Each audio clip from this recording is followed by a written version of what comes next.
So the fierceness is very much like your father, and the tenderness is very much like the mother, right?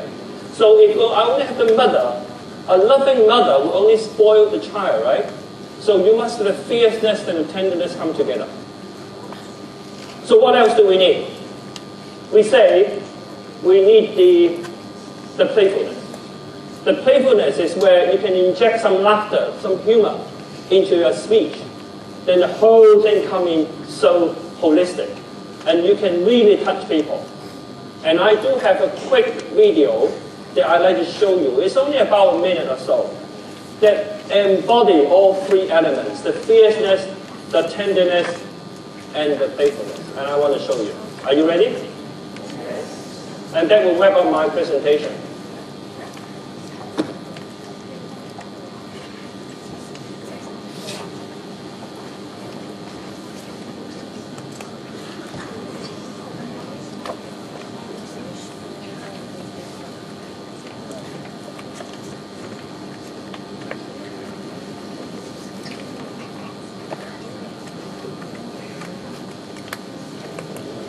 Mrs. Lee, I believe you have some words to say about the dearly departed.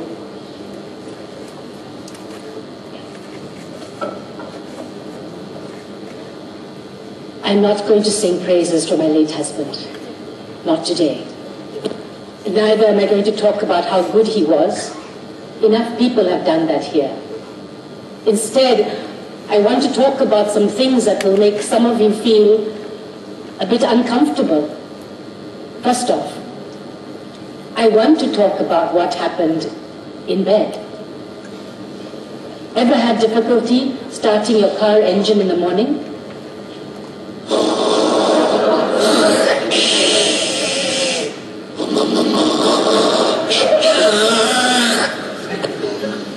Well, that's exactly what David's snoring sounded like.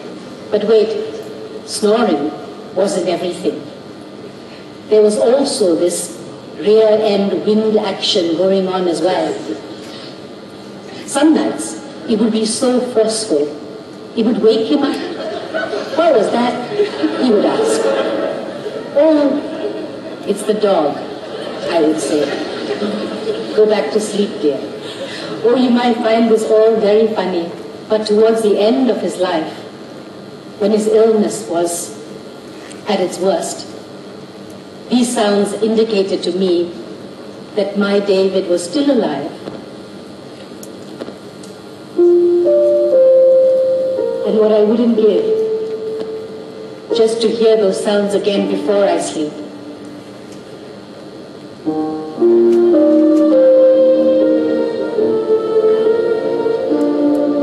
In the end, it's these small things that you remember.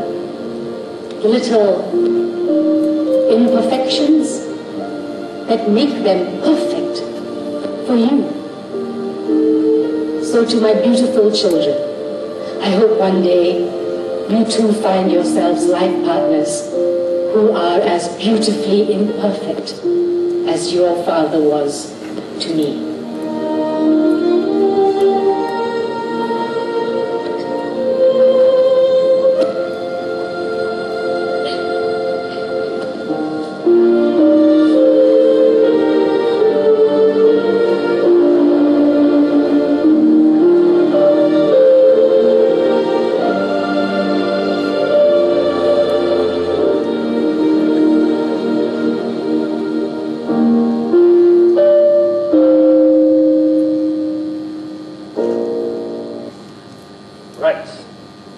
got a fierceness. What's the message? What is the message? Are you okay? So the message is that when you can accept those things perfect, your relationship will be perfect. So a very good message, right? You have fierceness, you have tenderness, and playfulness. So all to say would be that go back, prepare a speech, give yourself a challenge, take part in the contest. And I'm sure that you are not competing with anyone. You're competing with yourself. Okay? inject that emotion in your speech. Tell stories, have metaphors, and people will be touched by it. With this playfulness, tenderness, fierceness, you will be very different.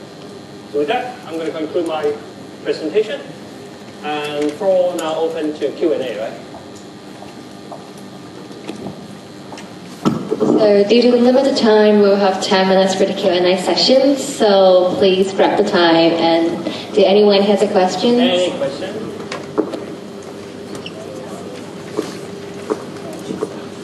So the question would be counted as responses, which means you raise your hand, ask question, then I will offer you a free coaching.